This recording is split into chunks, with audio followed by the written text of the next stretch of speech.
everybody, welcome back to Engineering Exercise. Today we're going to do a 15-minute abs, glutes, and mobility routine that doesn't have a single squat, lunge, or plank. This high-impact, low-intensity routine is perfect if you just want a way to hit your glute medius, your glute maximus, your abs, your deep core, your obliques, all in 15 minutes and feel more mobile and more capable and stronger by the end. Only thing you'll need for this workout is an optional exercise mat, and I'll show beginner and advanced modifications throughout. Go ahead and get started. All right, so I'm gonna get my timer started and we're gonna go ahead and start lying on our mat in a bridge.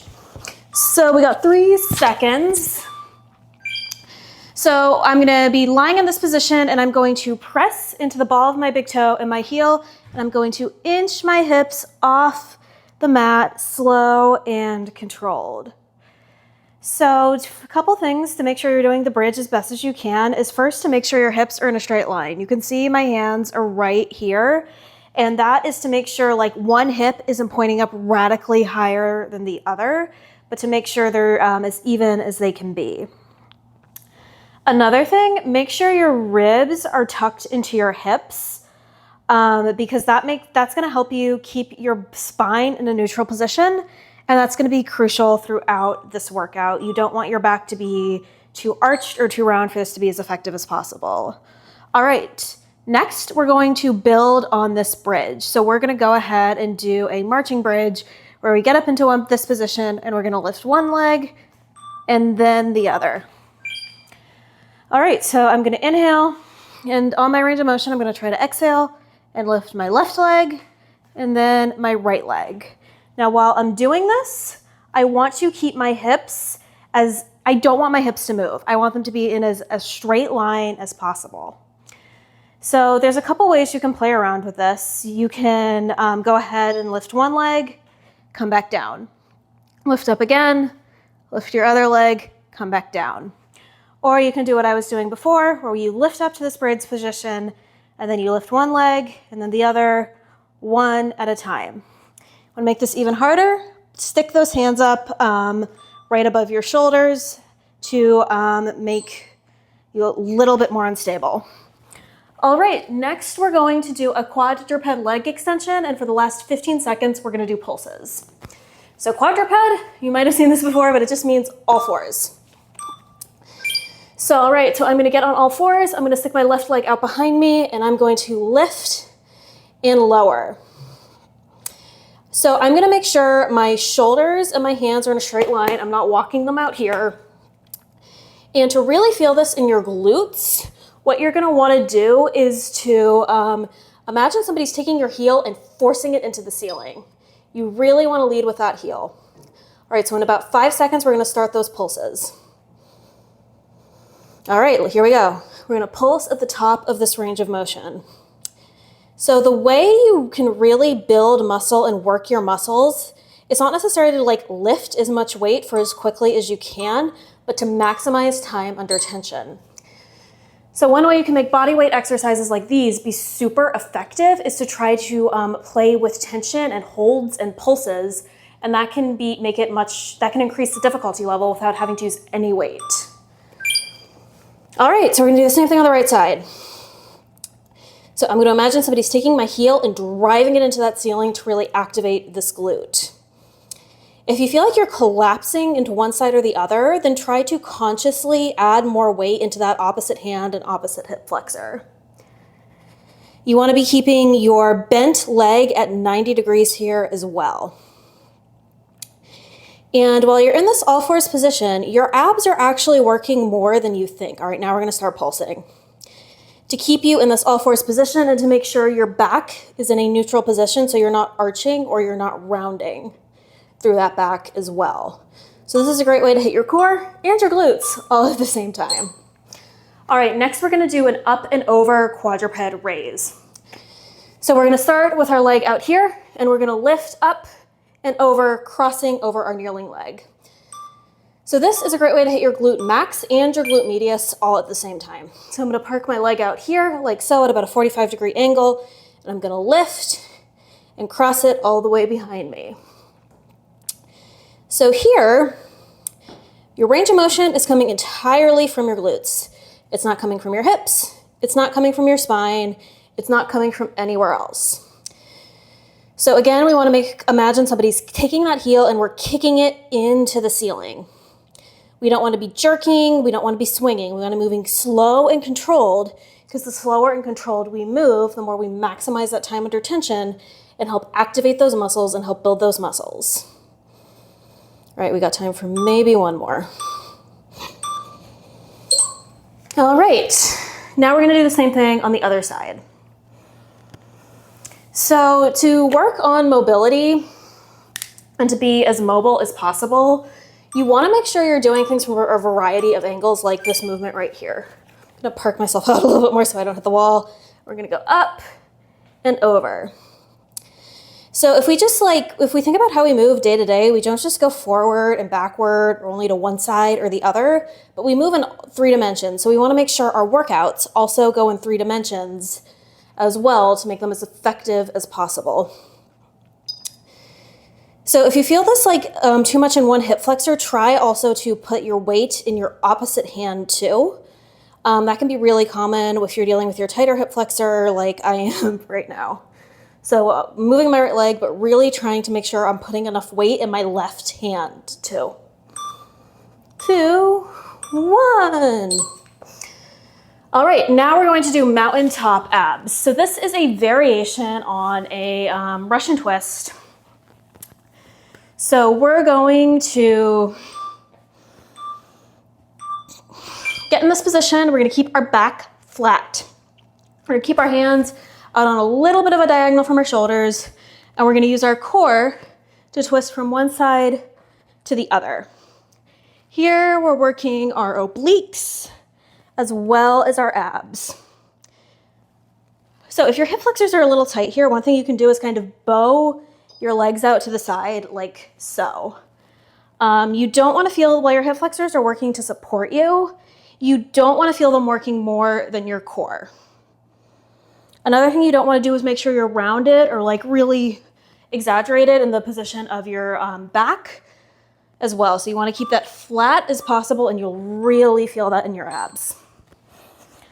All right, next we're going to do a dead bug. So I'm going to lie on the mat. I'm going to get my hips up to 90 degrees. I'm going to get my shoulders right above my arms right above my shoulders. And I'm going to lower opposite leg and opposite arm. This is a really great move to hit that deep core and to really help with core stability. If this is a little too much for you, you can also just work on lowering one leg, one arm, or you can keep your legs down on the mat, like so. So, most important thing you can do in this exercise in particular is to keep your back pinned to that mat. Right now, the most difficult thing for me isn't necessarily to move my arms and my legs, but for me to force my back to not come off this mat. All right, next we're going to move into the mobility section of this routine, and we're gonna start off with a kneeling hip flexor and quad stretch. All right, so I'm gonna get in my kneeling hip flexor position, and then I'm going to kick my kneeling leg up into my hand. I'm gonna grab onto the wall behind me just for a little bit of balance, and we're gonna hold. So again, you need to hold on to the wall for balance. That is totally fine and not a reflection on what you are capable of at all. Sometimes we've done variations on this channel of this hip flexor stretch that can just feel really good if you've been sitting all day, really good if you have chronically tight hip flexors, but this quad stretch edition is another way to ensure that we kind of work in all sorts of range of motion and also get a little bit of a chest opener in here as well. All right, now we're gonna switch sides. I am going to stick my left leg out, and I have my right leg out, right leg behind me at 90 degrees. I'm pushing into the ball of my big toe and my heel to make sure I'm activating this glute on my left side as well. Here, also using the wall if I need to. Also okay to hold on to a block or a book or something stable down here as well. Now you wanna make sure in this position you're not letting your back arch. You really wanna try to suck that pelvis up and under, which should hopefully feel a little bit easier now that we've done some ab work as well. When we're able to do that, we're really able to stretch out that hip flexor instead of that lower back. You'll always feel the stretch where you're the tightest, but the point of the stretch is not to stretch your back, it's to stretch those hip flexors. And if we're not in the best possible alignment, we won't necessarily feel it in the right part of our body. All right, next we're going to do a kneeling adductor stretch. So we're going to stay in a kneeling position. I'm going to stick my right leg out to the side. I'm going to point my toes up to the ceiling, and I'm going to hinge from my hip. So watch what part of my body is moving. My hips are moving. Watch where my hands are going. Down. My shoulders did not move while I was doing this exercise. All of that movement comes from my hip, and when it comes from my hip, you'll feel it in that inner thigh muscle rather than in your back, rather than in your shoulders, rather than anywhere else. If you want to make this a little bit more dynamic, you can also rock back and forth and just find a range of motion that feels good. You never want to find a range of motion that's painful. For me, rocking feels good today, so I'll keep at it. One other thing, whenever you're in a position like this and want to get the most out of it and stay in alignment, check to see if your nose and your belly button are in a straight line. All right, we're gonna switch sides and do it on our left side.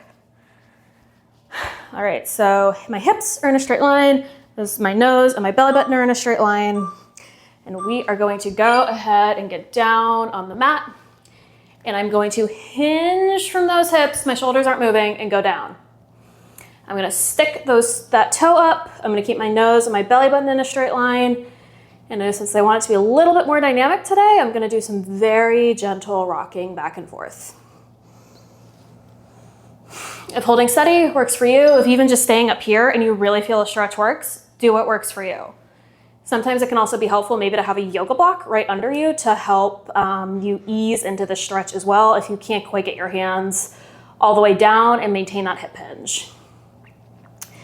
One is not better or worse than the other, but the best thing for you to do is what you can hold with the best possible form.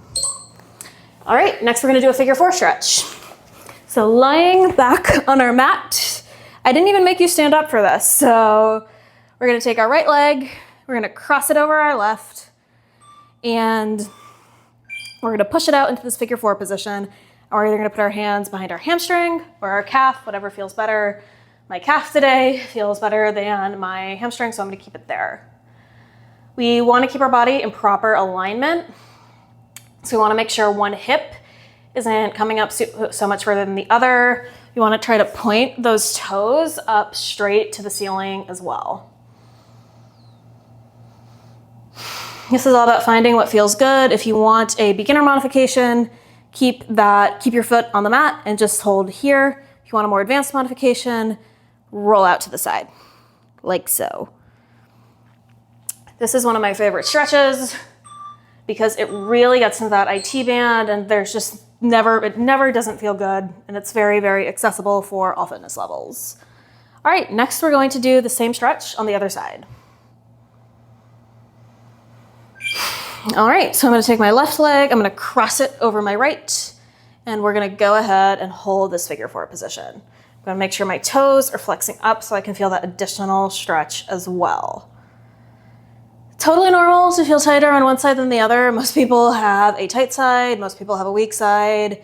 That doesn't mean like anything's wrong, it just means you are probably dominant on one side and not ambidextrous. All right, we're halfway through.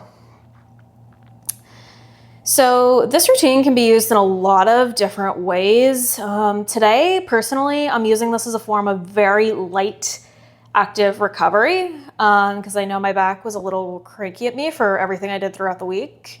And this can be a really good way to just do a quick 15-minute way to reorient. All right, next we're going to do a child's pose. This is gonna be our last exercise in this routine. So I'm gonna go ahead, I prefer a wide-legged child's pose where my hip flexors are bowed out a little bit. I'm going to make sure I'm keeping my knees, my heels glued into my hips, and we're gonna go ahead and hold.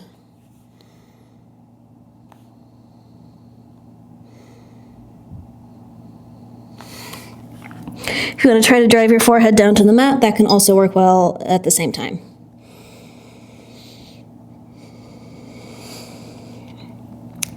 We're in our last 15 seconds.